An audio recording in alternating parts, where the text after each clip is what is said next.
published during your study. So I'm Zubaidah Muhammad Alitan and I'll be your moderator for this session.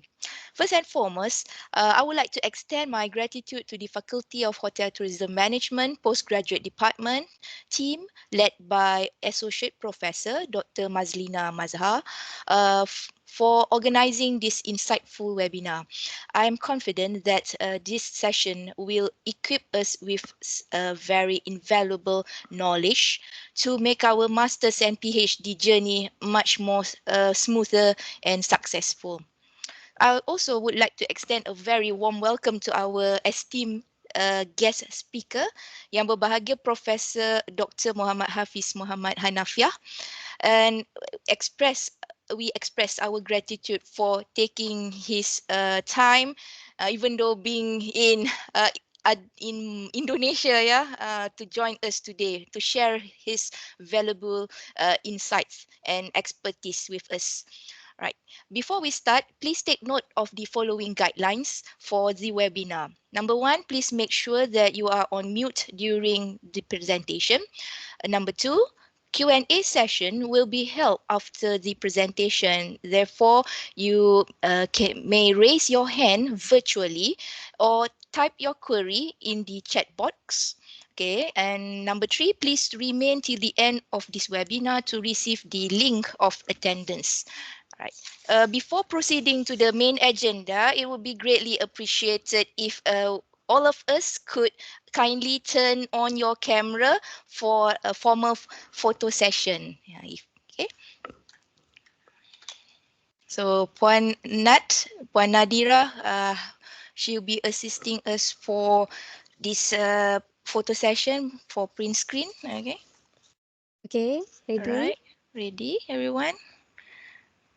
Okay, thank you, Encik Rizwan, Miss Tria Jajani, Madam Lisa, Encik Anal Sabri Muda. Thank you for being so sporting. Right. Okay, Okay, ready? yeah. 1, 2, 3. Okay, again. 1, 2, 3. Okay. Thumbs up, everyone. Thumbs up. Okay, Okay. nice. Okay, wait. 1, 2, 3. Okay. Okay, thank you so much. You guys are so sporting, okay, cheerful. All right. Thank you so much. Right.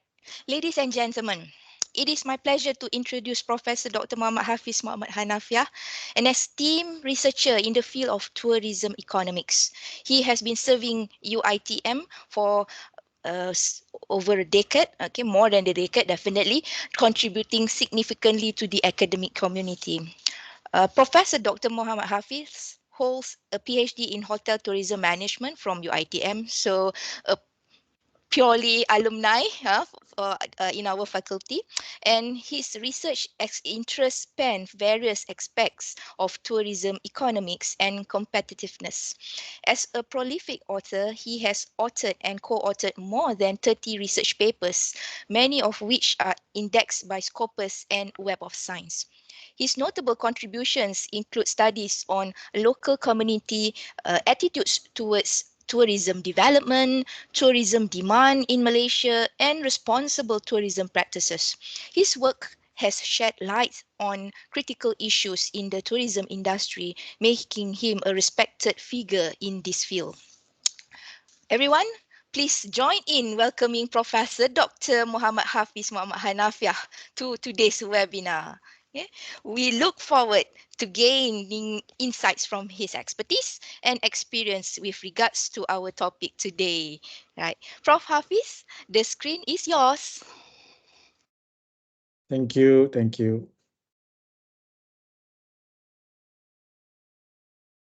Dengar tak? Dengar. Dengar ya? Okay, good, Okey, good. dengar. Okay. Kita Thank you, tunggu thank apa? you. Yeah. Slide je lah macam mana. Yep. Okay. So we have 26 or 20, 26 or 25. Yeah, students here, thank you for attending. Let me start sharing my screen. PowerPoint. I want to share my windows here. Can you see my screen right now? Not yet. Not yet. Not yet. Window. Hey. Oh, okay. Just a minute, yeah. Okay, let me see.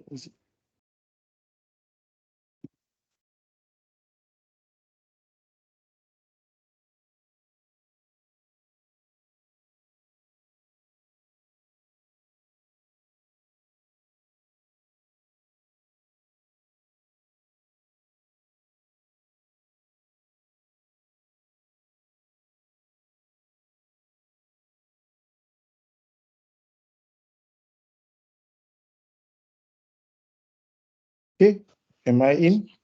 Yes, you are in. Okay, something's wrong there. Let me Yeah. see whether I'm able to share right now. Okay, seems that I'm able to share. Yep, I believe All that right. everyone are able to Yes. see my screen. Okay, so thank you very much to Madam Moderator, Puan Bet, Zubaida, or popularly known as Bet. Okay, yes, Bet, also a PhD student, is currently in her first year. And thank you to the KPPS office for inviting me.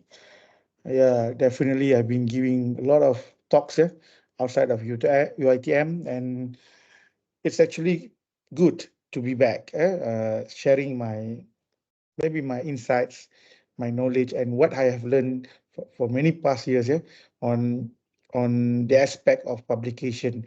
And today, my talk will be focusing on a specific topic that has been identified by the KPPS. But then again, all of you can call me Hafiz. Yeah, I'm from the Faculty of Hotel and Tourism Management, and a proud alumni of PhD. I did my PhD in Hotel and Tourism Management, and also a proud, what we say, academic staff of Faculty of Hotel and Tourism Management, as we just recently been acknowledged as the top 100, I would say, university, the faculties, that are offering hospitality and tourism and leisure subjects by the QS World Ranking. So yeah, and today I'm going to talk about what and how to publish during your study. And I believe that most of you are PhD students, some of you might be master students, and it must be a concern among you that there is somehow a caveat saying that, by the IPSIS, saying that you will not be able to go with your viva if you have not published papers, yeah. And it has been a must for PhD student, for master by research students, and it is actually uh, applaudable if masters by coursework could actually publish their works. Maybe perhaps before or after graduating from a master's by degree by coursework. So yeah, I'll just go straight to the big problem. I mean, most of you have no idea of what to write about. In fact, the it's not it's not your problem. It's a universal problem. These issues, this question, these concerns, has been in the minds of every single PhD students. The biggest the biggest issues, or maybe the reason being, is that we were never taught on how to write papers. Yeah, throughout our undergraduates learning, yeah, our master's degrees, we were taught to write thesis. And bear in your mind that writing thesis and writing an article, a journal article, is two different things. Yeah? Writing a thesis uh, actually requires you to elaborate extensively on many textbook materials. Highlighting you need to highlight, you need to showcase your understanding about the topic, the context, the settings, which actually come back to the issues of having a lot of textbook material in your thesis. And the reason why I'm saying this is an issue is that it is not acceptable in journal publications. because general publication focus more on the problem and how do you actually investigate that particular problem using specific measurement and instruments. And at the end of the day, the biggest contribution of any journal articles is on the results, the discussion, and how your discussion or your study discussion offered any implications to the society. And in terms of academic writing, it must be discussed thoroughly on how it implies the theory, the knowledge, the managerial aspect, and also the practitioner's aspect. So this is actually what are the things that have been looked by the journal editors. And then again, as UITM grow and as UITM are moving forwards, we have been moving. The requirement for publication has gone up. Uh, Perhaps I can use the word tougher.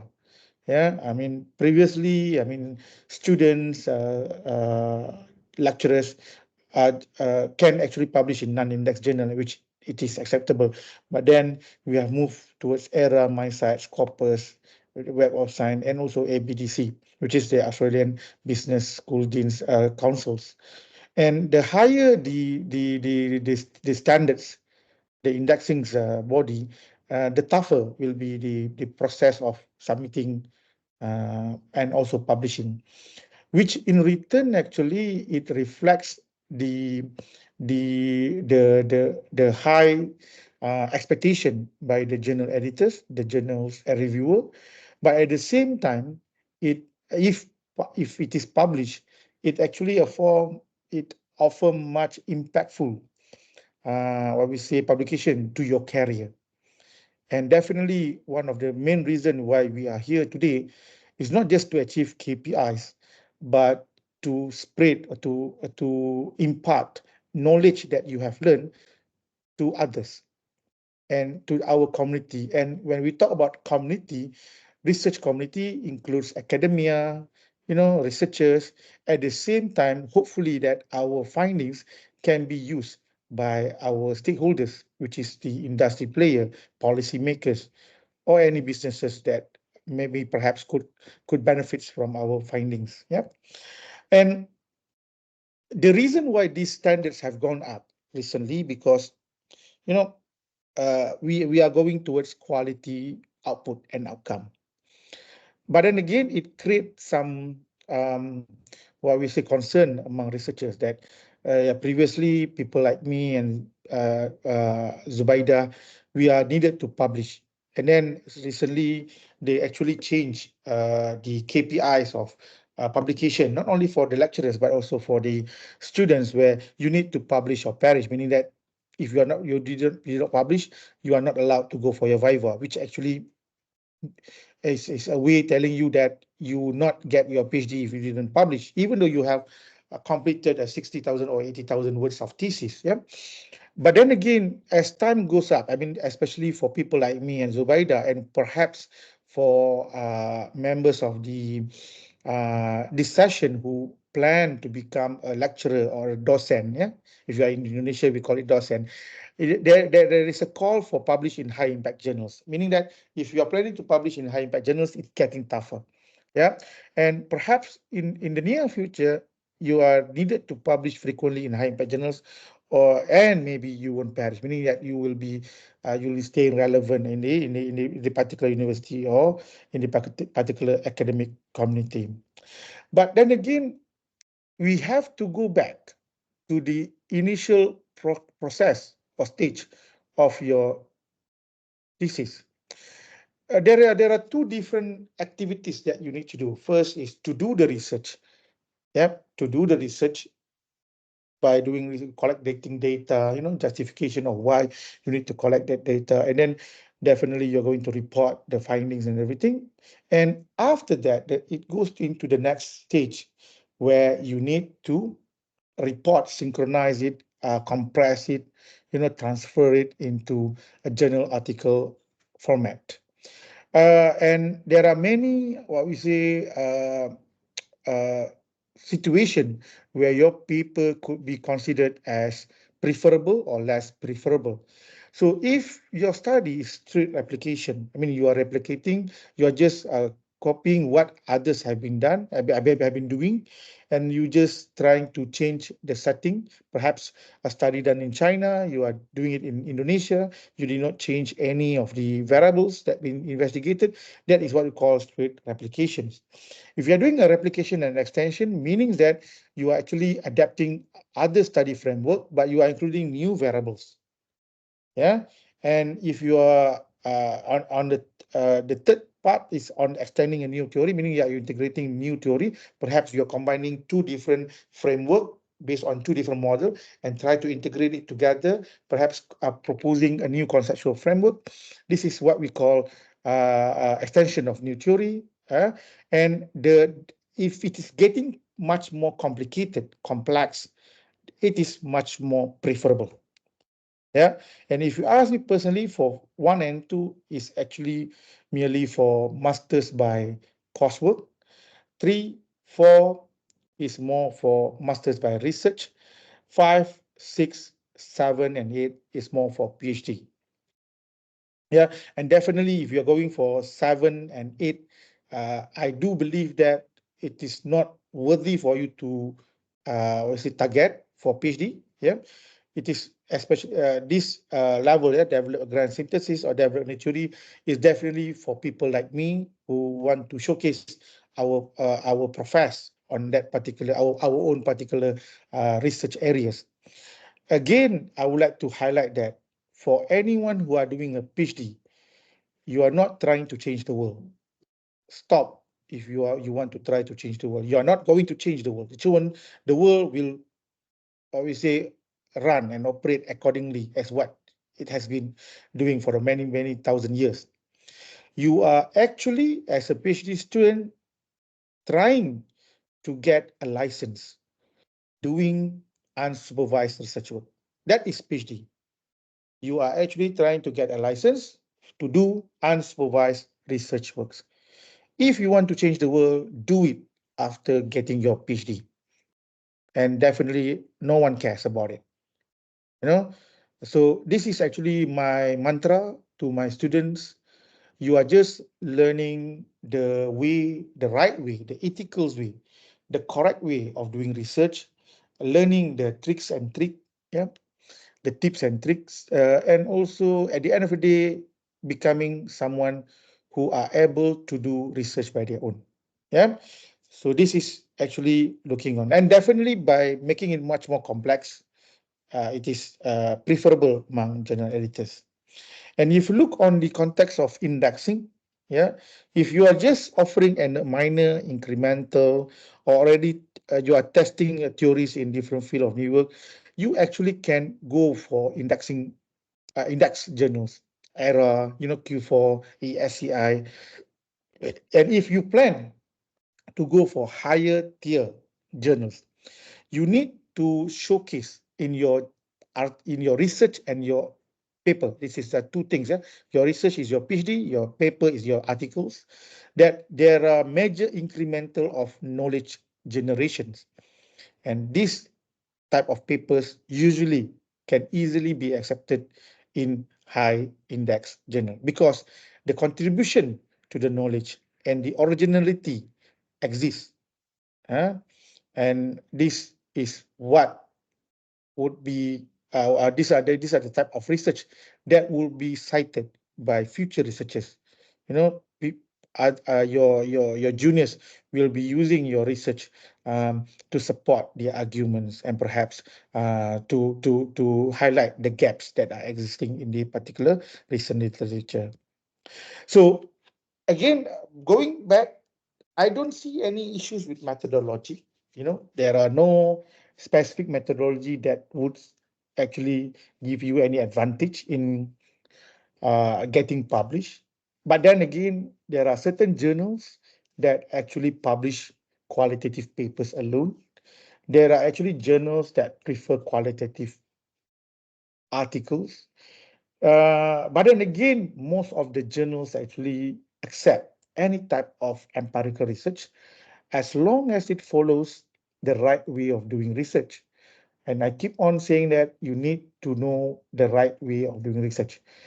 The right way of doing research is to actually fully understand your research paradigm, your research design, who is your unit of analysis, the right way of collecting data, following the procedures of ethical procedures, and the way how you actually compute your data collections, and the way how you manage your data, assessing the viability and the reliability of your data, and to select the right data analysis methodology or applications to actually answer your research question and to confirm your research hypothesis. Yeah, so I have no problems with students doing studies using qualitative, quantitative, or mixed methods. Yep. Um, Looking on the paper, I know most of you are here. You want to learn about doing papers, and I'm not going to give you lectures of how to write a paper. You know, there are many papers online. You can just easily read them. But the most important, what we say, tips that I could share with you is that you need to learn, you need to get your paper from the right source. You need to read from the best examples that you have. So that's the reason why every time I shared my thoughts about publication, I keep on saying that a good paper will be your best.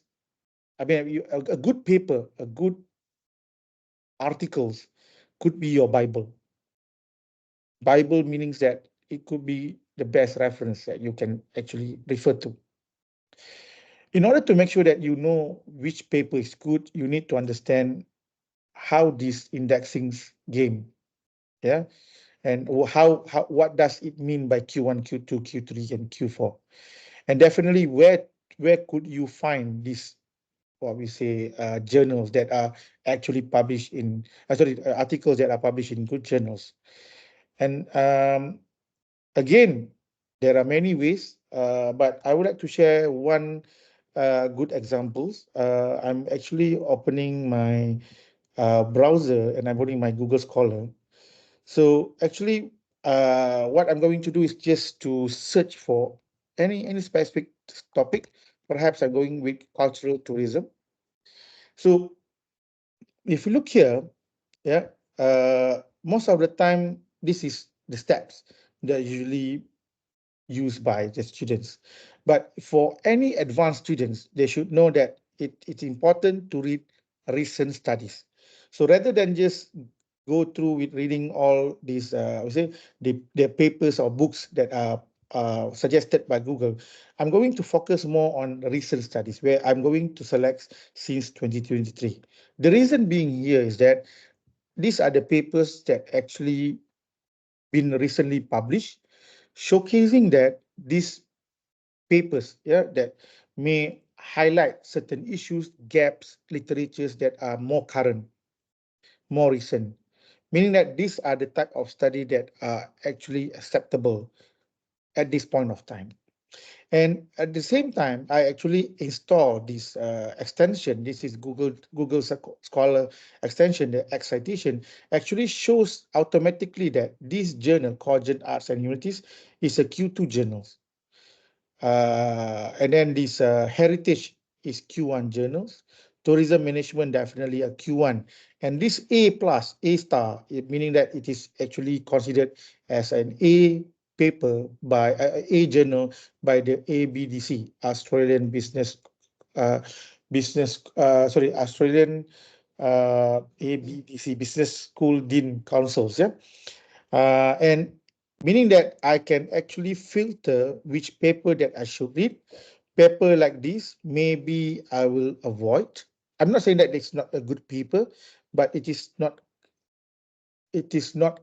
published by a proven, well-recognized journals, meaning that at the end of the day, if I'm reading paper from Q1 and Q2, meaning that I am actually reading papers that has been thoroughly reviewed, they have the authors have amended accordingly to the reviewer comment and published, yeah, by reputable journals. So going back to my slides, any papers have similar, we say, elements that you need to have. Your introduction must be very precise, complex, and comprised of this element. First, you need to go straight away to the problem that you want to address. There is no need for you to actually elaborate about the statistics, the current state of tourism in your country, in your particular research setting, because it is merely a textbook material. Everyone knows about tourism in Malaysia, in Indonesia, but you need to straight away go to your problem. You need to go to, because you want to, what we say, get your readers' attention as fast as you can. So you need to highlight your problem, what is lacking, what is the objective of your study, and how would this study or this paper actually offer any significance to the body of knowledge, to the practitioners, yeah, or to the managers. And your LR must be very, very, what we say, definite on the actual variables that you are actually measuring. So, and you need to actually evaluate critically what have been done by other studies. And we are not talking about studies that have been done in 2000, in 1980s. We need to start focusing on papers that are recently published and whether this problem actually still exists or not. Is it existing or not? Yeah. And again, any papers, especially in quantitative, you need to have your underpinning theories. And if you're doing qualitative, you need to focus more on your grounded theories. Yeah. And especially for quantitative, your LR must include hypothesis development that actually make up your research framework. And if you are doing qualitative, your literature review should actually generate or develop the research questions, which you are going to answer in your uh, discussions. And for the methods, you need to be very particular. Methods is the most important elements in any studies, because if you are not particular with your method right up, you may confuse the readers. You may actually you may actually showcase the issues with your studies.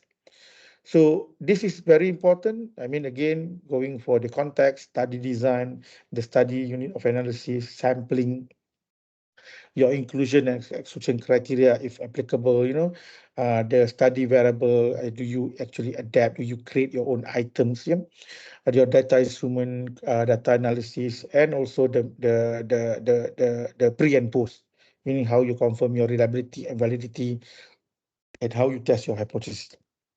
And results is very clear. I mean, you have your RQ. If you have 3 RQ, you need to answer your RQ in that particular section. If you have 5 hypotheses, you need to report whether your hypothesis is rejected or accepted. And definitely chapter 4 is for me the most easiest chapter in thesis writing or paper writing, because you are actually following a template. It's a textbook template, you know, but perhaps not that much for qualitative. Qualitative writing is more open, very more subjective. So there is no somehow we say a fixed template on reporting a qualitative result. But then again, for qualitative, you need to report the triangulations, the thematic analysis, and to discuss how these findings align with what others have found and what are the new things that you are actually offering to the body of knowledge. And last but not least, conclusion is where you start selling your works, how your works actually affect the community, affect the industries, affects the scholarly world, and again, you need to be brave enough to tell what are the strengths and the limitation of your study, because this will be what readers are going to see. Reviewers would love to see that you actually highlighted the strength and the limitation of your study and offering perspective for future works. So basically, what I've been listing here is actually things that already been I easily can be found in any of the papers that you already read before. Yeah. And but then again, for postgraduate, I would like to highlight this matter. I believe that this is the ethical issues with authorship. There are many concerns. Corresponding author. So if you ask me personally, question will arise whether who will be the first author of any papers that are published from your PhD works, your thesis. The first authors must be the student because you are actually doing uh, the most works. Yeah, your supervisors are actually your collaborators, and I am not a person that are keen with hierarchy, meaning that perhaps maybe like Zubaida, you have first supervisor, you have second supervisor, you have third supervisor, perhaps, and there are somehow some sort like a school of thought that if you have three supervisors, so meaning that the author should be the student first, second, third, which is not actually true. Uh, it is actually right if you are talking about thesis per se. The thesis has been actually supervised by the main supervisor most of the time. And somehow the second and the third supervisor perhaps chip in, maybe have somehow minimal interaction on the contribution to the journals. But if you look on the paper, assuming that Zubaida, when you want to write your paper, somehow it seems that your second supervisor help you a lot, help you the most. And he or she actually chip in more in compressing, in formatting, in reporting what is needed in a paper. And your first supervisor might be quite busy, or perhaps he just assumed that he had done a lot on your writing. So if you ask me personally, this is my school of thought. The first author should be the student. The second author would be the second supervisor who actually did the most in preparing the paper. So the first author might be the last or the second last. I mean, again, I will show you why the positioning of authors is important, and there are ways to decide who actually will be the first author or the second author or the third author. But the corresponding author is the author that actually handle the final manuscript, the final. I mean, the paper has been written, has been finalized, and that the person who actually submitted that paper to the journal, who attend to the journal editorial request, maybe to shorten up, to format it, to transfer some of the table into other Word files. These are the corresponding author. The one who actually attend to the reviewer comments, yeah, managing the articles until the end of the proofreading, until the end of the galley proof, and until the paper has been published. This is what we call the corresponding author. So the corresponding author can be anyone, anyone. It can be the first author, it can be the second author, it can be the third author, even the last author. So there is no problem with that. It goes back to the agreement among the authors.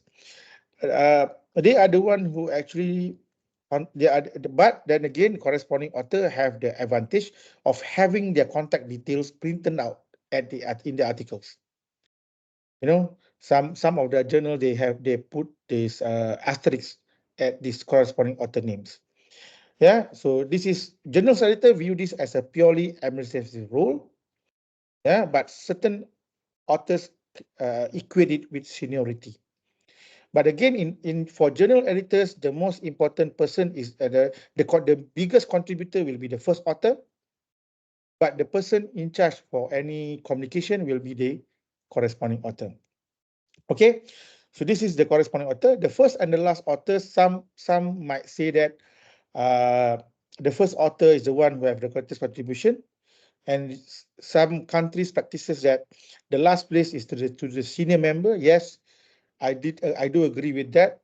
Just recently, after I got my professorship, I make sure that my name will be the last authors. Because I don't see the need for me to get more papers. I'm trying to help others. You know, giving ways for my juniors, my mentee to flourish. You know, so even though my contribution perhaps is much bigger than them, but as a senior members, I am happy to be the last name because it reflects seniority. Yep. So and this is actually the way how I decide who actually did the most job and who will be the first author and the level of authors, yeah, whether they are should be the second, third, and fourth. So if Abu is a postgraduate fellow, I'm the main. My name, Hafiz Hanafiah, the main supervisor. Salihuddin Zahari is the second supervisor, and Faizan Ali is the statistician. So if you look here, AA Ahmad Abu, Hafiz Hanafiah, SZ is Salihuddin Zahari, and Faizan Ali conceived, designed the research protocol. HH and AA coordinated the study, meaning that Hafiz and Abu worked together. FA cleaned the data. AA actually wrote the first draft with HH and SZ, meaning that HH and SZ, the supervisor, are assisting. All authors contribute to the subsequent and final draft. If you look here, AA have the most work. He did most of the works. Hafiz and Salahuddin actually assisting. Yeah. And Faizan is actually have the least work. He just run the data and he just report the findings. you know so if you look here, this is way how we actually decide who will be the author. Yeah, the author list. Okay, so I think enough for me to share the basic things, about writing. But what I'm going to share to you is example of papers that have been published throughout my years working as an academia. As you know that I actually I started my career in 2008. Yeah. And then I was asked by the dean to further my studies. And actually, I already make up my mind to further my study because I really want to learn how to do research. Yeah, right. That's the right correct. The correct term. I want to learn how to doing research correctly. You know, according to the stipulated process and procedures. And I did my PhD in 2013. I started my journey in 2013. And Alhamdulillah, I submitted my thesis, defended my thesis uh, in 2016. And since then, I always share that throughout the process of doing my PhD, I am actually happy. You know, I do believe that you can be happy while doing PhD. There's no reason why you shouldn't be happy doing PhD. First thing first, you did you are the one who actually register for your PhD. You are the one who decide that, hey, I am ready to do my PhD. You know, and definitely before making that decision, you have considered many what we say reason, and there must be reason why you do your PhD. Perhaps like Zubaida, she want to climb the ladder, and there is a need for UiTM lecturers to become a doctor.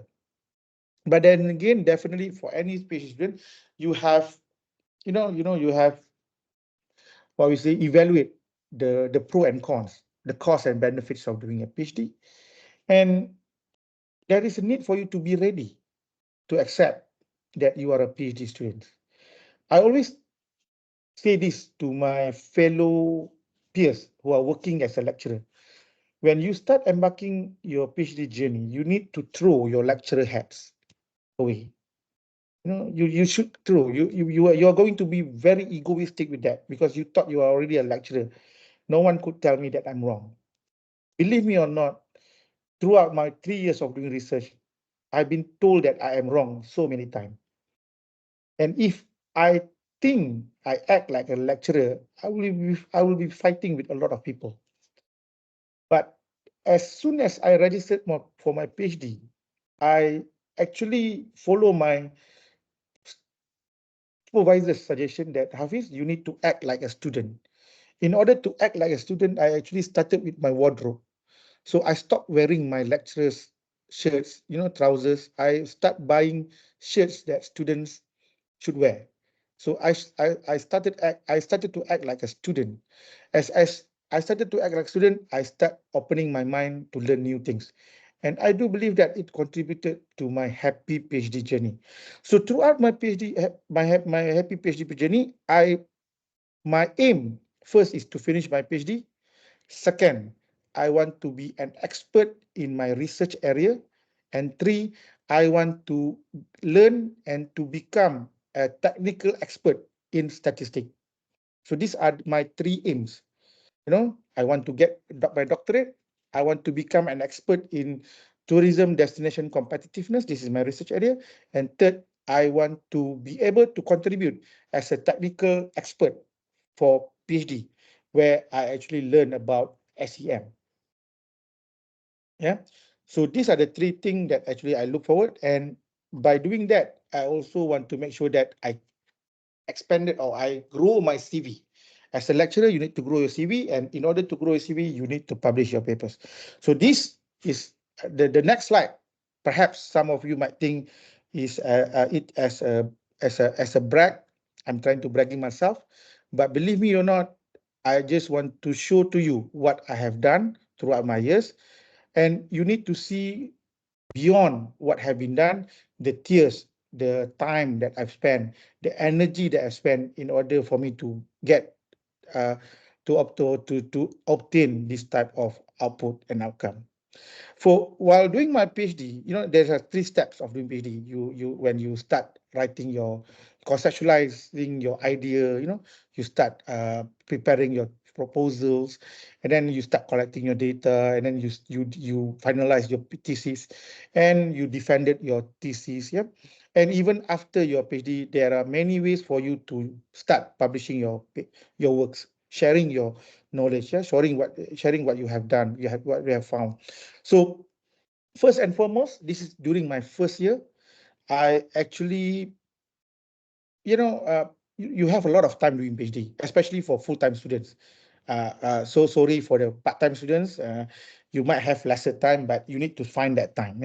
But then again, during my first year, when I'm conceptualizing my idea, after getting green light from my supervisor to go forward with my idea. So I wonder whether do my idea meet the international standards? Do my framework actually is recent or current? So what I did is that I write a short research note where I conceptualize, I argue about the problem, the gap, and I actually conceptualize my research framework where I say that future research should actually look on this matter. And I submitted to journals. I submitted to few journals, but as I want to become an expert in tourism economics, so I submitted to tourism economics journals. These are the place where expert in tourism economics are publishing their works, and the reviewer, the editor are expert in tourism economics. So Alhamdulillah, this paper was accepted by tourism economics. If you look here, this paper is published in 2016. But as I've told you earlier, I actually did submitted this paper during my first year. So my first year will be 2014. So it took 2 years for this paper to be accepted. Yeah. Okay. And throughout this sharing, all my papers, even my student papers, were published without any publication fee. Meaning that we didn't pay anything to the journal editor or to the publisher. So this is a free journal. This is at that point of time, it is a Q2 journal. But recently, the new ranking come out. Tourism economics has become Q1 journals. Yeah. This is my, this is the conceptual paper. Next, as usual, as we move on to chapter 2, we did review a lot of literature. So I saw an opportunity for me to share my critical analysis of past literature. So I published this paper in this journal, Advanced Science Letter, Reflections on Tourism Destination Competitive Determinant. I just share my independent variables, actually. This is a conceptual paper, yeah. A systematic literature review papers. I did publish this to this journal. However, I just want to share this is one of my regrets, publishing papers in non-tourism journals. You know, this is like a multidisciplinary journals. Yeah. So what happened here is that these journals is a Q4 journals at the point of time I published, but recently it was removed from Scopus journal.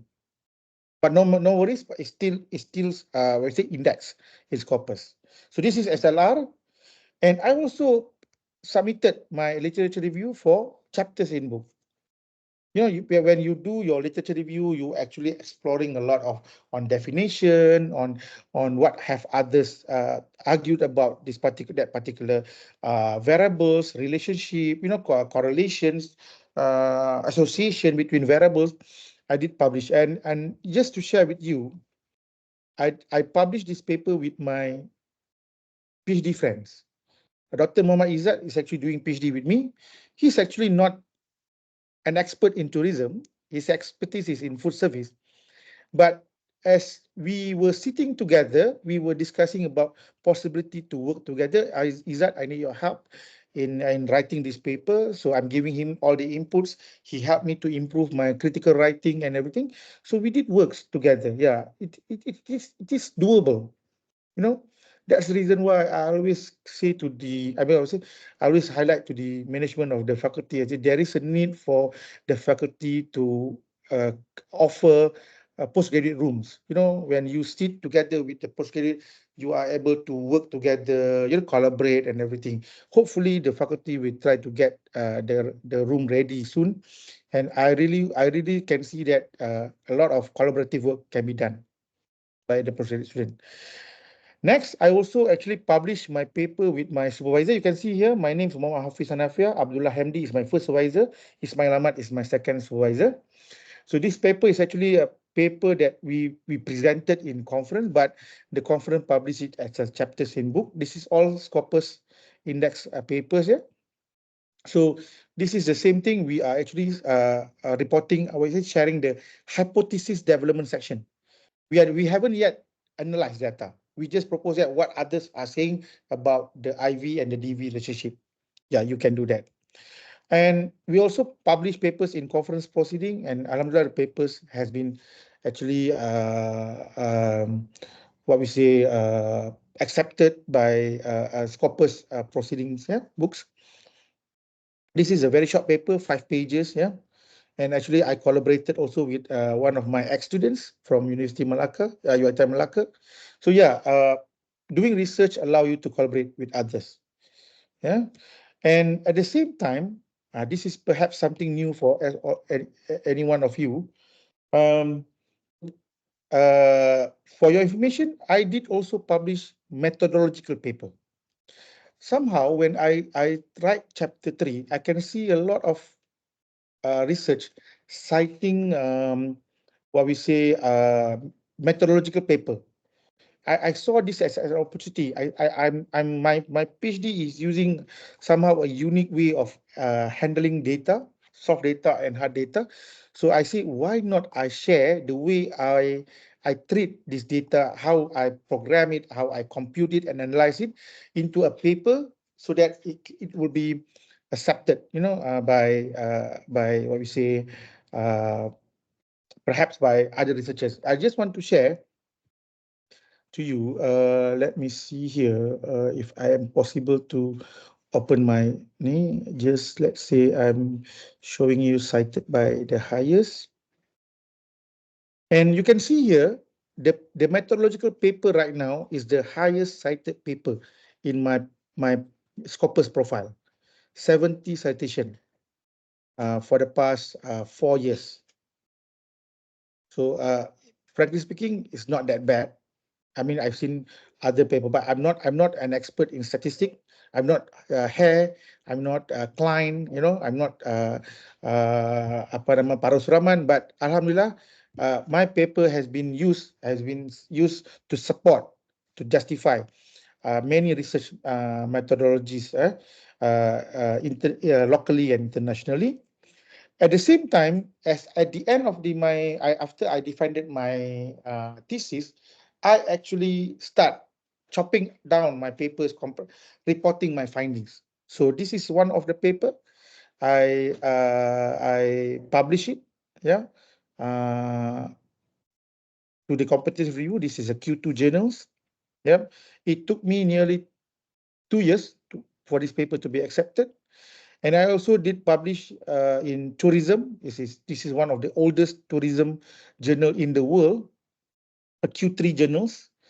So if you look here, this is where I publish papers. 150 nation. If you look here, so my data, I collect data from 15 countries.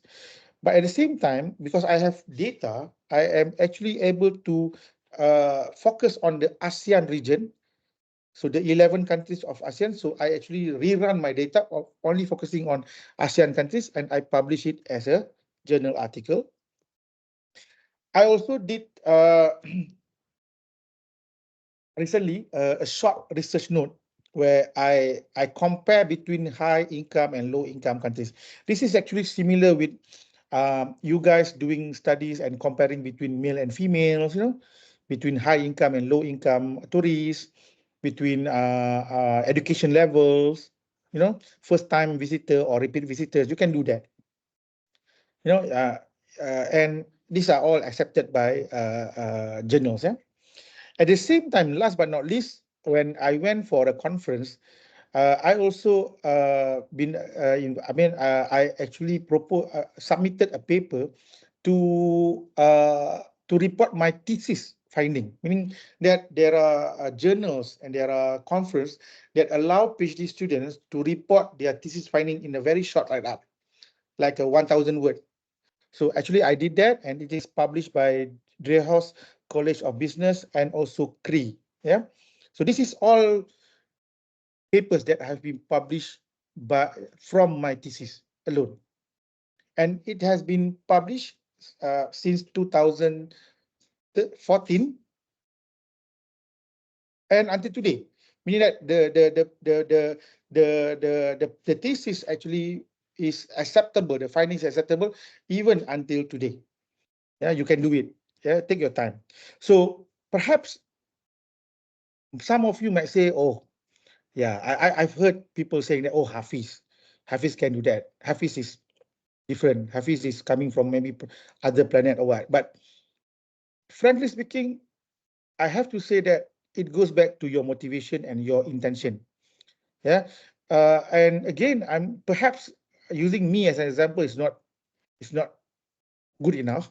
Maybe I would like to share what other students of mine actually have done. So let me share. This is my Gen Z student happy PhD experience. Gen Z. So she's very young.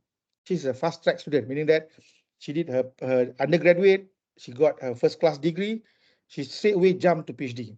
Yes, it is doable in UITM. So this is Kuratun Awang Ali, Kuratun Shaira. So this is her paper when she, while waiting for her proposal defense. I mean, after finishing her chapter 1, 2, 3, and submitted, she submitted her proposal for DRP. While waiting for that DRP, I asked her to come up with this paper, which is systematic literature review. You know, she's quite recent, so she have to fulfill two papers, for her to go for her viva. So she did this during her proposal. Yep. So I think this one takes like 3 to 4 time revision. This is the Q1 journals. Yeah, Q1. Her name, my name, and also Spencer. Spencer is her second supervisor from UITM Sabah. Yeah, and she also recently published a paper her findings in Journal of Contingencies and Crisis Management, a Q1 journal, a Q2 journal free of charge from Wiley. Yep. And she also actually did studies with me on different topic while doing her PhD. You know, when I saw her having a lot of time going to karaoke, going to bowling and everything, I told her, Kura, you want to work with me? Come, let's do some short 1 week paper. So she did that and published a paper recently. And now she's working with Uni KL as a senior lecturer. And perhaps, yeah, some might argue that people like Zubaida might say, yeah, she's young, she have a lot of energy. Yeah, isn't it? So how about me? I'm getting older. I have a lot of families, family children to attend. Yeah, let me show you an example of my Gen Y student. Gen Y student. Yeah. So this is a Gen Y student. Nur Azhar Baba, Gen Y lah, Azhar Baba kan. Okay. So this is Nur Azhar Baba publishing his thesis. Bear in your mind that Nur Azhar Baba during his time there is no requirement for publication. Meaning that you can just go on with your Viva without publication. Just recently they changed the policy, but Raza Baba are able to publish in Q1 journal with his supervisor, my name, myself. You can see here. This is the unique thing. The first supervisor is Aslinda actually. I am the second supervisor, and Izzat is the third supervisor. But during the process of writing this paper, I and Azhar Baba actually did it most of it. Aslinda and Izzat actually just conceptualization and also just to we say writing in terms of to improve the quality of the paper. So we did that. Yeah. Next, perhaps you might say that, oh, Azhar is very young, still young. You know, he's still healthy. So what about students who have medical issues? Have problem handling mothers was sick. So let me share to you an example of my Gen X student, or perhaps baby boomers. I don't know where. Farah Devi. Yeah. So this I call her Kak Farah. So she's actually my student. I knew her when I joined UITM. She was actually an admin staff. She's definitely older than me. Yeah, I call her Kak Farah. And I remember that um, she has a lot of hiccups, especially when her mother passed away. But at that point of time, I remember she told me that, sorry, Dr. Hafiz, I'm able to do my PhD. I'm still macam bersedih. She still try a lot. And I told her, I don't worry. In doing PhD, family comes first. In doing anything in your life, family comes first. So take a break. There is no qualm from my side because she has she has I would say she has gone through the process quite fast. I mean, she's already she already finalizing her chapter 5. And yeah, if your mother passed away, you need time to reconcile with yourself. Take times. Yeah. And she bounced back. Yeah, and she able, and many there are also others. When you are doing your PhD, some might say, oh, your topic are very simple, your topic are very like, it's not like PhD level. And she told me that she was not very confident with the topic. I'm telling her what I believe that what I told her is actually things that I keep on telling myself and others. The only place that you need to, the only place to justify whether your study is recent, your study is doable, your study is actually good, is not listening from other people's point of view, but listening from experts' point of view. So how do we get expert point of view? By sending your paper to journals, good journals. And when you comment on your write-up, and if they publish your paper, that is actually an acknowledgement that your study is good. So she did that, and she are able to publish in British Food Journal Q2. Perhaps quite a few, I think one or two students or researcher, even staff, are able to publish in British journals. So, well, I've shared to you Gen Z, Gen X, Gen Y. Yeah, okay, fine. They are all full-time students. Bear in your mind that Farah Dewi and also Azhar is part-time students. But perhaps I would like to share truly, but then again, both of them are in UITM, so they are in the academic setting. Perhaps it do give them some advantages. But let me share to you, there are also part-time students who who have their happy PhD experience publishing papers. Yeah. So this is Dr. Alif Ashraf. He was actually with Tourism Malaysia when he started his PhD. So yeah, he actually published his SOR, systematic research review, with Abjit. This is a Q4 journals. Not bad, still a Scopus journal. Yeah, and he are able to publish his research work, his findings in JHTI, which is a Q1 journals. You can see here. Yeah? Have a look at this area. Received 8 February.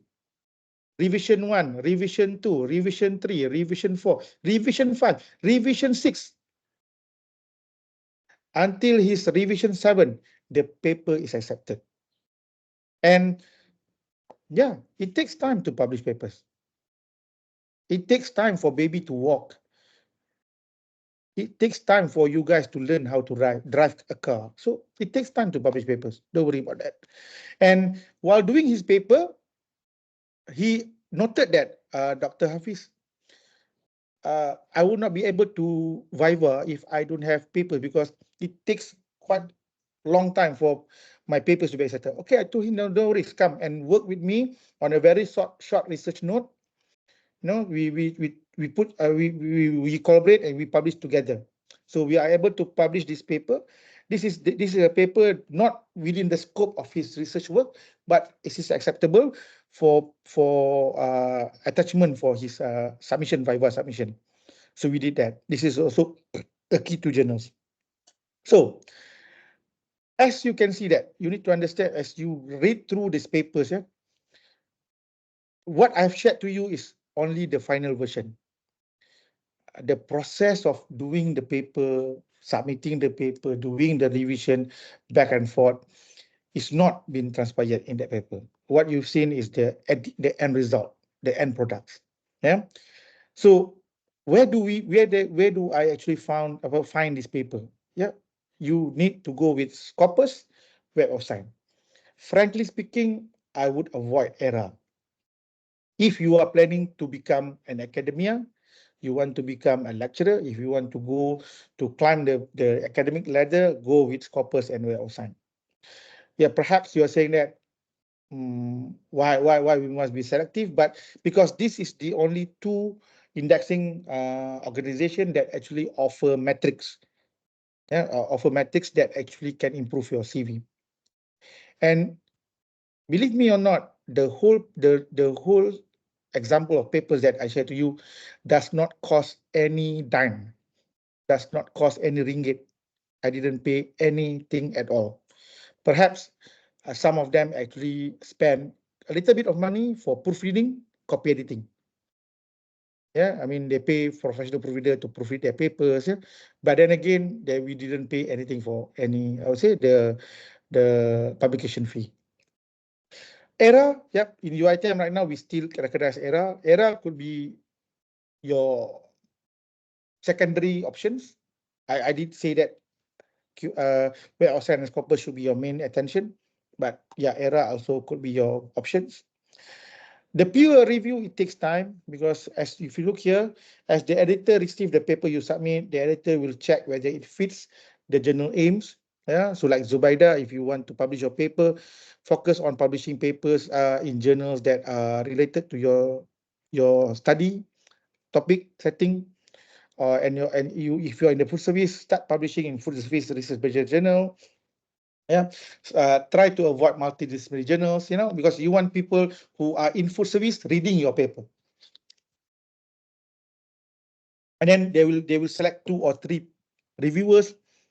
Step 3, and just recently, Dr. Alila, a colleague of mine, just received an acceptance of his paper with correction coming from 7 reviewers. 7 reviewers. Yeah, so 7 reviewers. She is currently back of this behind this wall doing her correction at this point of time. Step 4, the reviewers will review the paper. They will provide the comment whether to reject, revise, and then the editor will conclude the review, and then they will give decision. So this is the process. Sometimes it takes 2 or 3 times. Like Dr. Alif, it took him 6 revision for the paper to be accepted. But then again, if you look, many changes have been made, many improvement has been made, and the papers is much better in terms of quality and readability. So usually we're talking about papers that were rejected is because papers are out of scope. You are doing on food service, you submitted to tourism, definitely they will reject it. Failure to format the paper, that is another thing. Inadequate response to reviewer, even they have asked you to correct or change, make amendment, you did not follow them, they will reject. Inadequate standard of English, yep, English is very important. And sometimes there are also cases where you keep on resubmission of rejected manuscript without revision. This is all things that will affect your paper's acceptance. Reviewers want to see the contribution, the method is appropriate, argument, yeah, and definitely last but not least, the work is written appropriately. So again, English is very important. Language is very important. If you are not a good writer, no worries. There are 2 ways. First, submit it to proofreader, professional proofreader. Second, you might use AI like ChatGPT, asking them to rephrase or to check or to proofread your grammar. There is no wrongdoings. It is acceptable to use AI to improve the readability and the quality of your write-up. I would like to emphasize that your write-up, not copying from other journals and asking them to rephrase. Okay, so possible outcome, there's rejection. They will send the rejection as fast as they can. Sometimes major revision, minor revision, or some cases they will accept without change if your paper is so good. Rarely happen. Okay, so let me show to you. This is the dilemma of any authors. Yeah, you might say that your paper is good. I'm doing this is the first time anyone are doing this. The implication are very good to the academia, to the industries, and the editor just do it like that. They can just easily reject your paper. Yeah, so just brace yourself. My rule of thumb is simple: resubmit, resubmit, resubmit. If after 3 submission your paper is rejected, now you need to start reread, rephrase, re-amend, amend your paper. Because a wise man said, don't be afraid to start over again. This time you're not starting from scratch, you are starting from experience. Rejection is not a bad news. It's actually a way telling us that you need to improve yourself. Be a better man. Yeah. So yes, if your paper is accepted, yeah, good news. Will send acceptance confirmation of emails. They will contact you to check your final proof. Usually it takes 3 to 6 months for them to get back to you. You may allow to minimal editing on your paper, and some publishers are using online system. So you need to read the guidelines, and usually it takes another 3 to 6 months for your paper to be indexed in Scopus or Web of Science. Yeah. So as you can see, it's time consuming. You can see when you submit your manuscript, definitely you will be getting much older when your manuscript are accepted. Yeah. As you can see from my face, I'm getting older right now. It takes sometimes it takes 2 years, 1 year. Yeah, some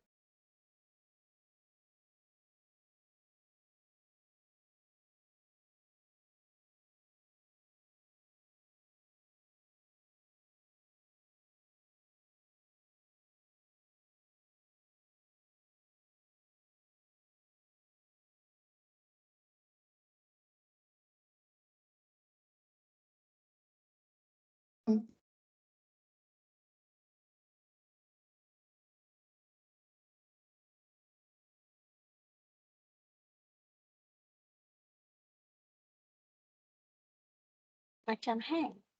Hmm. I think we have some technical issue. Prof. Hafiz.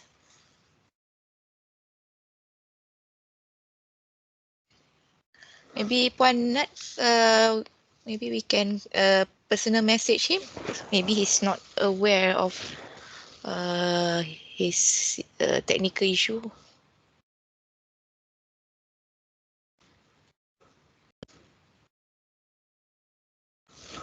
Okay. Okay. Okay, sorry everyone. Please bear with us one moment. We try to contact Prof. Hafiz. Private message him. One moment, yeah.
Okay, ladies and gentlemen, while we try to contact Prof. Hafiz, uh, the postgraduate department has already posted the attendance link or as well as the evaluation form for today. Maybe while we waiting for Prof. Hafiz, you may fill up the form first. Yeah. And if there are any questions uh, regarding our discussion just today on this topic, maybe you can just type your question. So later, maybe if we still have the times, we can have Prof. Hafiz to answer your questions. Yes.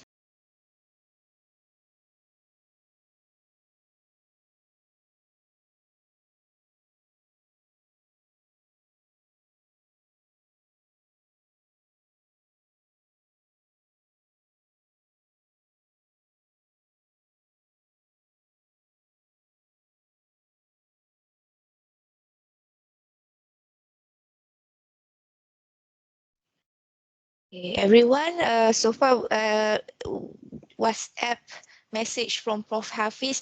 Okay, he said sorry, some technical issues with internet. So, but definitely he'll be joining us back as soon as possible.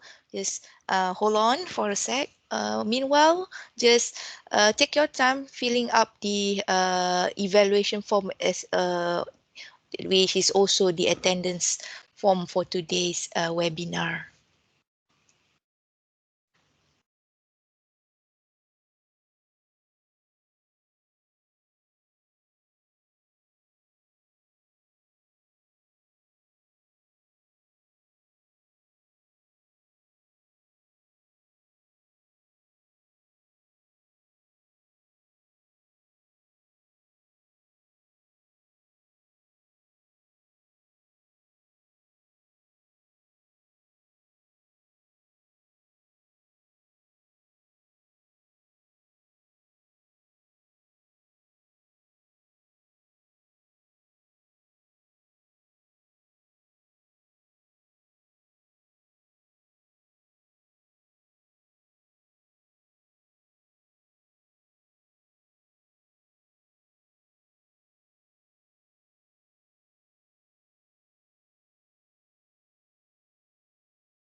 Thank you for still waiting and be patient.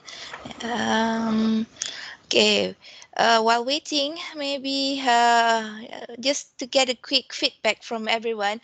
Um, how do you feel about today's info sharing by Prof. Hafiz? Maybe you could share your comments in the chat box from scale 1 until 10. What would you say? What's the score would you give from 1 to 10? Excellent, 10.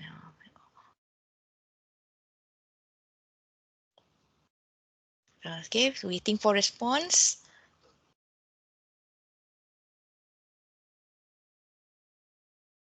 Wonderful, thank you. See, Mr. Anal said 10. Yes, thank you. And also feedback from Lisa, 10. Anissa also 10. Wonderful. That's the energy. Yeah. And Patricia 10. Okay. Nur Zaidah, oh, this is my colleague from UiTM Dungun, Madam Nur Zaidah 10. Nurin, ah, and also Miss Halimatun Nisa also 10. Yeah. So far what I would say, we've learned so many things, correct? Like golden tips given by Prof. Hafiz just now. Oh, yes, helpful.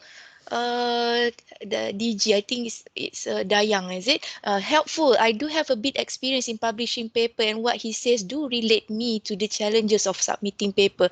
Yes, yes, the challenge is real.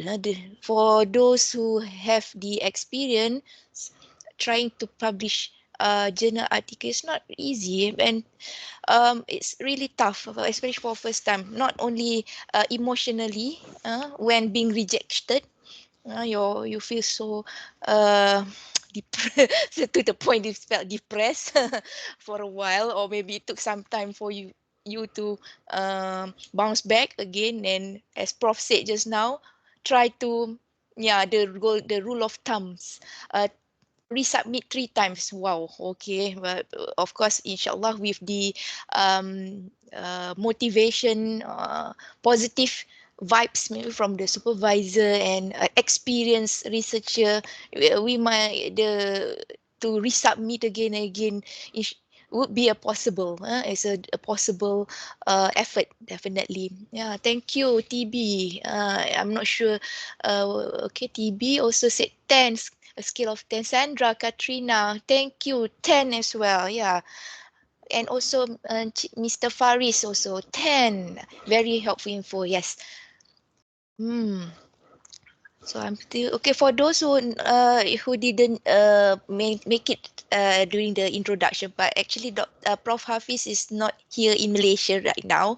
He's in Indonesia, in Malang. Maybe that's maybe one of the possible hiccups happening with the internet at his hotel and so on. But we're still very grateful that he's willing to spend his some of his precious time to share his experience, personal experience, um, yeah, real stories dealing with his students, yeah, uh, in completing their PhD, master PhD journey. Yeah. Okay. Yes, Vio, thank you. Yes, insightful and lots of new discoveries. Indeed, indeed. Um, So, just now we've learned there are different types of possible articles or publication that you can give a try, give a shot during your master PhD journals. So, Prof mentioned the different types of paper involving maybe the first part you can try submitting conceptual paper, and then another one is systematic literature review, SLR, where what he did, he explained all the independent variables in his PhD studies. Yeah. And then there is also what we call as chapters in book, conference proceeding perhaps. And then there is also what is called as methodology papers. Mm, and he also shared about research papers by chopping each research objective in his thesis. Yeah. So there are different types of paper. I hope that I hope that everyone who are still in this um, journey or struggling, yeah, with completing this publication compulsory publication, yeah. So wishing you all the best, okay, after this seminar, okay, able to get some ideas, motivation, positive vibes, positive energy, maybe work, get together with the possible expert or your colleagues in that's doing the PhD journey as well. Share ideas or Alright. possibility of collaborations. Hello, hi, Prof. Are you Yeah, in? sorry. Suddenly Alhamdulillah. the Okay. internet di Yes, faculty yes. tak bekerja ya. Yeah, yeah. I did explain to Okay. them you having some technical difficulty has, Yes, but yes. yeah, yeah. Thank you so much. Alhamdulillah. So, Prof joining us already again. Thank you everyone for still being keeping Hmm. be around, sticking around. Okay, so we can go straight to Q&A session. Okay, Q&A session. Okay, anyone would like to ask, be the first person to ask, maybe you have two options, either just click the your hand, raise hand button, or maybe you can type your question in the chat box.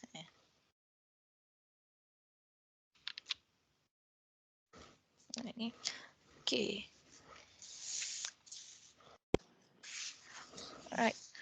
Okay, Prof. While waiting for questions from the participants, okay, there's a question. Okay, there are so many papers can be published from one thesis, but how do we avoid the possibility of self-plagiarism?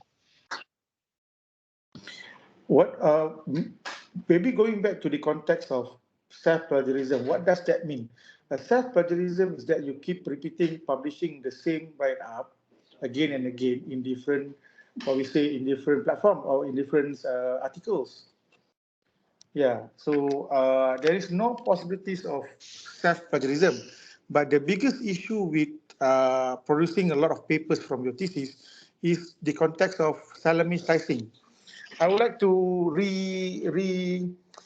assure you that what is salami slicing? Salami slicing is publishing your findings. You're cutting it into small pieces, meaning that if you have like a framework, you are separating the framework into different smaller framework in order for you to publish more papers. If you look on my examples, based on my experience, um, the publication of my findings is only one paper. But the rest of the publication will focus on different chapters of my thesis. So that would be acceptable. And in terms of self-plagiarism, that will not happen because in Turnitin, you actually will see papers that you authored, which is included perhaps in your thesis or in your rap, where you can actually exclude it accordingly.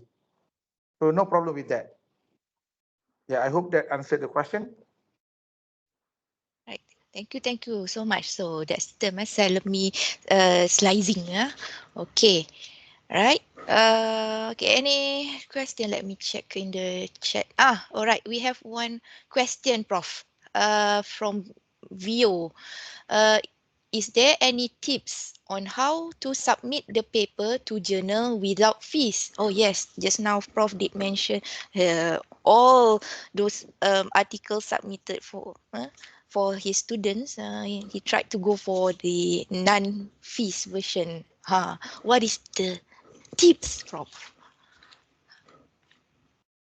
Hmm. Uh, the, the, well, if you look on the issues that with free publication, it takes quite a longer time for the paper to be accepted. Usually it takes 1 to 2 years. So frankly speaking, there are many platforms that you can go with free journals, especially most of the time the most favorite platform will be the Simago. Yeah, you can just Google Simago. It lists all the Scopus index journals. And actually, you can read the instruction to authors or the author's guideline where it will highlight whether the journal is charging fees or not. So for a students, especially for PhD student, it is doable if you are going to publish your conceptual framework and your systematic review while doing your PhD. Yeah, you will be able to have 2 papers ready during your Viva submission. And for master student, yeah, it may take a while, but for masters, as long as the papers has been accepted, it is it is it is considered, we say, achieving the KPIs. So for PhD, I think 1 paper published, 1 paper accepted is good enough for you to proceed with your Viva.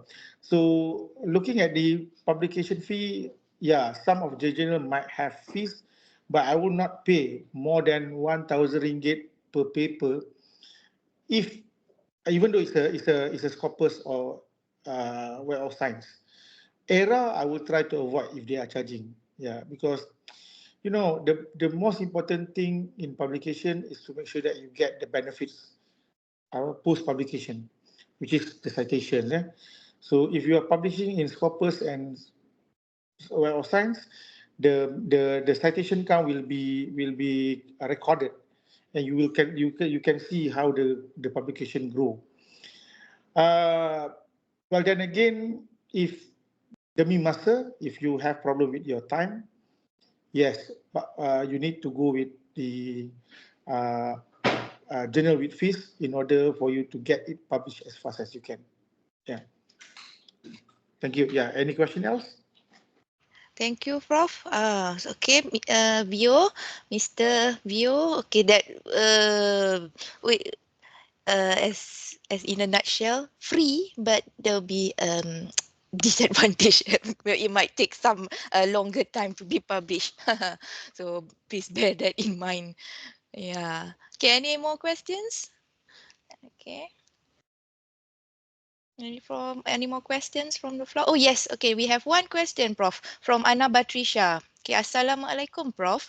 My question is, after receiving comments from the editor, how can we effectively respond to the reviewer's feedback to increase the chances of acceptance? Or there is also a situation, maybe we still believe that our content is correct or right. How do we handle this situation? Eh, Yeah, thank you for the question. That's a good question, actually. Uh, Especially for students who haven't yet gone through the thesis or DRP correction.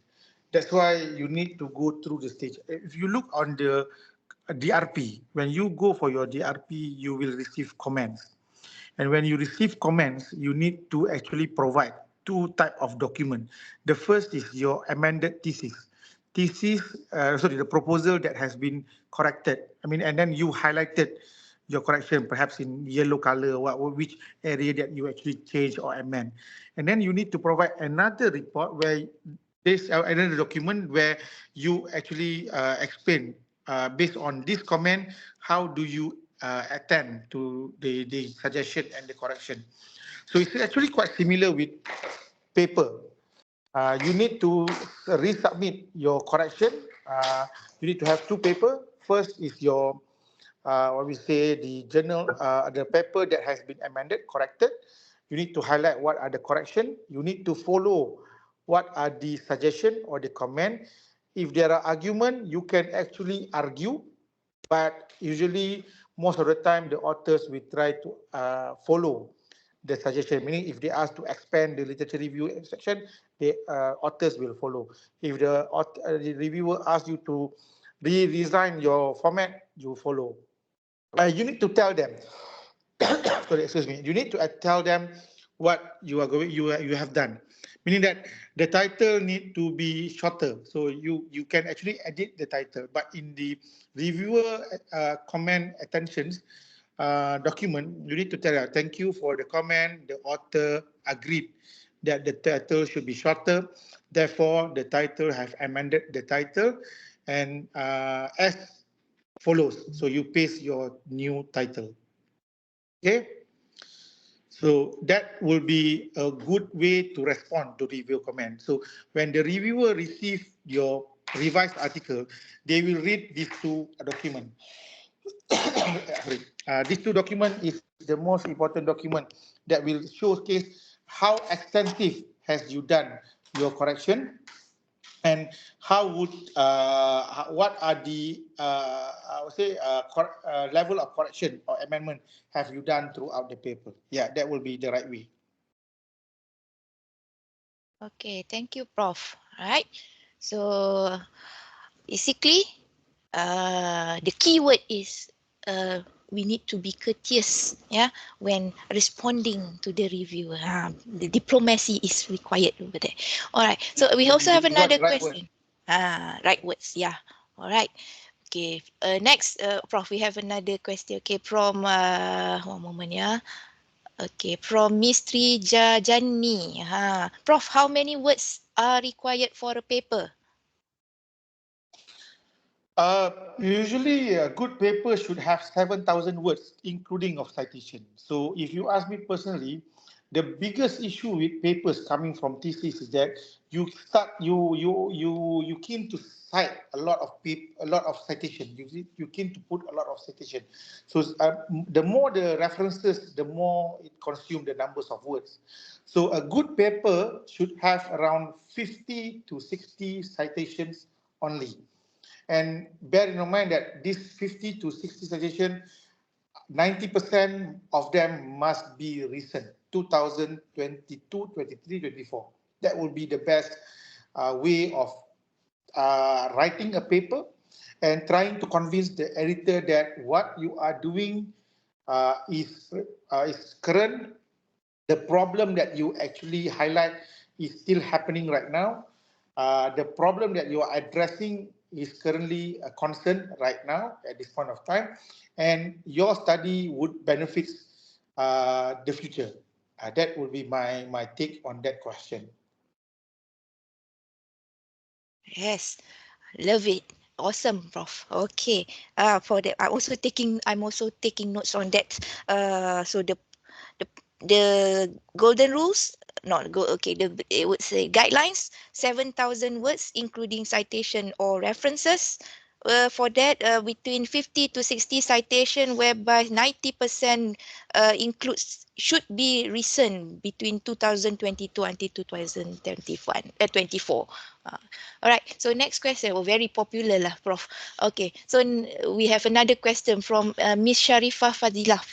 Okay. Her question is, hi, Prof. I want to ask how to create suitable topic for our paper. Because yes, with regards to that, I've heard that title for thesis is a bit should be a bit traditional or conventional compared to publishing article title. It should be more fancy. You can use bombastic words. Is that true, Prof? Yes, true, true. You got it right. Thesis title and paper title are two different things. Paper title is actually quite reflecting with the title that you read in newspaper. You need to be catchy. You need to actually catch the attention of readers, highlighting the important variable of your study. So perhaps if your thesis is investigating the relationship between tourism destination image and revisit intention, a case of maybe SOR theory or what, very long. So in paper, should be short. Destination image influence tourist revisit intention, and integrated modeling approach. So very short. So people like me who are doing studies on research image will definitely read your paper. And again, there's actually a lot of ways of how to rewrite your title. One of the most easiest way is just ask ChatGPT. You know, you can just ask ChatGPT, please reword or rephrase this title into maybe like say 15 words, and then you paste your thesis title, which is a long title, and then maybe you can ask ChatGPT to suggest a few titles. Then ChatGPT will suggest few titles that actually would give you some idea of how would your title looks like. I'm so sorry because the internet connection is not good here, so I'm unable to share my screen. But yeah, you can do that actually. I mean, again, you need to understand that ChatGPT is an assistant in writing. You can treat ChatGPT as a friend or who are going to help you in writing. So giving you a suggestion, giving you ideas, you can use ChatGPT for that. Yeah, that will be my 2 cents. Right. Okay. Right. So another tips. Yeah, use the technology, Chat GPT. But of course, cautious. Be, Hello, it is. I lost you. So far, we can hear you, Prof. Loud and clear. Okay, okay. Can you Okay. repeat this question? Okay. Next, we go to the next question, yeah, Prof. From Miss Nurhalini Baharim. Okay, Assalamualaikum, Prof. Do we go for the higher index journal or lower index if we decide to publish a paper? Thank you for your opinion, Prof. Well, it goes back to the quality. I mean, the higher the quality of the journal, the longer it will take for your paper to be accepted. So that's the risk that you have to take into consideration. But then again, if you are able to publish in top journals, uh, you are actually improving your CV. So if you are a fresh graduate with a PhD going to apply for any lecturing job at public university, one of the requirement is to showcase your publication ability. So having your thesis, including all these high-end journals, yeah, a proof of publication, would definitely improve your possibility, your opportunity to get, I would say, recruited by this university as compared to publishing in lower tier journals. But there are risks on that. Alright, sure. Alright. Okay. Hope it answers your your question, Miss Nur Halini. Okay, we move on to the next question. Uh, yes, I think this one is from Miss Anissa Bafadal. Okay, I plan to continue using my home institutional affiliation in Indonesia when published journals during my studies. If I want to publish additional papers outside of my research and the reviewer asks me to fulfill the ethics committee review, but my home institutions doesn't have a specific research ethics committee. Can I apply to the UITM ethics committee? Okay, let me be very clear on research ethics. In order to, I mean, you need to apply for research ethics before you do your research. Meaning that for postgraduate student, after you defended your proposal, you have to apply for research ethics. And you should wait for the research application be approved. And when you receive the approval letter, then you are allowed to collect your data. So research ethics is not a document that you can actually get easily, especially after collecting the data, or you are doing you want the approval after completing the research. It should be obtained before doing the data collection. So in order to talk about saying on Anissa punya concern, assuming that this paper has been done prior to your REC application, and when you submit that paper, the journals require you to provide some documentation of research ethics approval. There's no problem with that. You just need to reply to the journal editor saying that this research is under maybe perhaps any grant from your university. And at this point of time, the university, my home university doesn't have any uh, what we say ethics committee, and they didn't actually offer any they didn't open for application. However, you need to highlight that this research has undergo thorough review by the maybe grant panels, and it follows the research ethics process and procedures, making sure that all the participants are well informed and the data has been what we say the informant responses has been is not shared to other parties. So uh, there and there are actually journals who accept, especially coming from, I mean, research coming from third world countries and second world countries. But if you are, and maybe you are talking about UiTM. Yes, let's say Anissa. Anissa is a student from Universitas Brawijaya, and you are actually a PhD student in UiTM. So what you can do is you can have two affiliation. The first must be UiTM because it is a requirement for UiTM for you to publish the paper for your Viva. But you can have secondary affiliation, which is your university. So meaning that your university will still benefit from your research while doing your PhD. Yeah, I hope I answered that question. What is that? Okay. Thank you so much, Prof. Very clear. Okay. I hope you enjoy in Indonesia.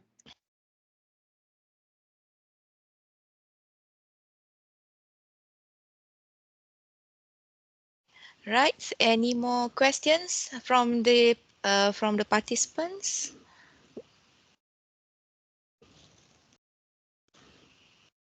Okay. If there's no more questions, all right.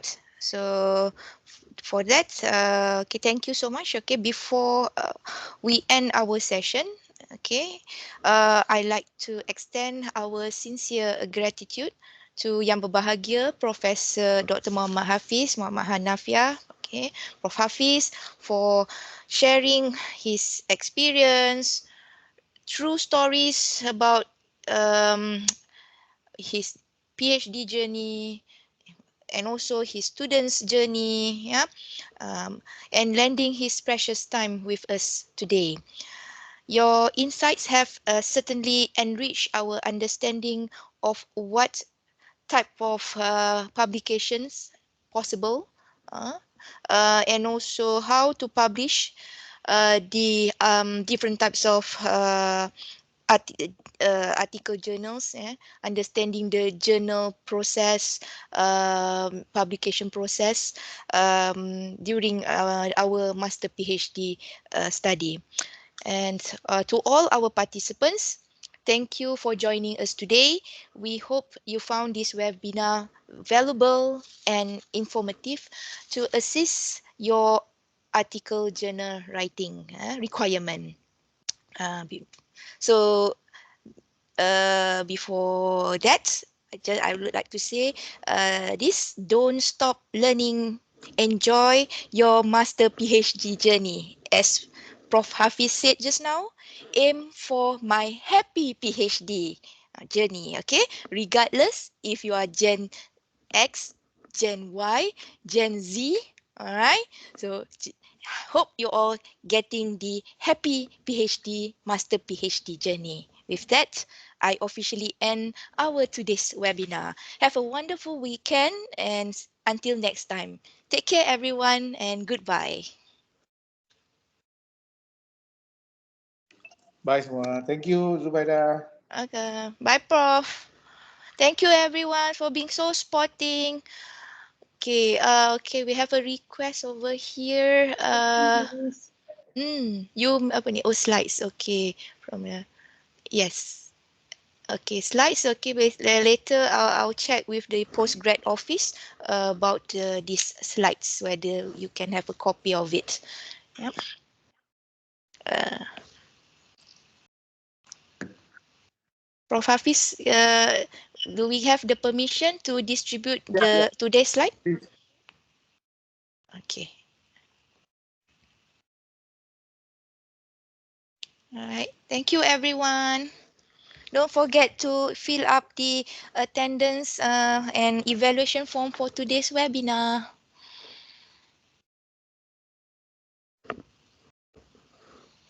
Thank you.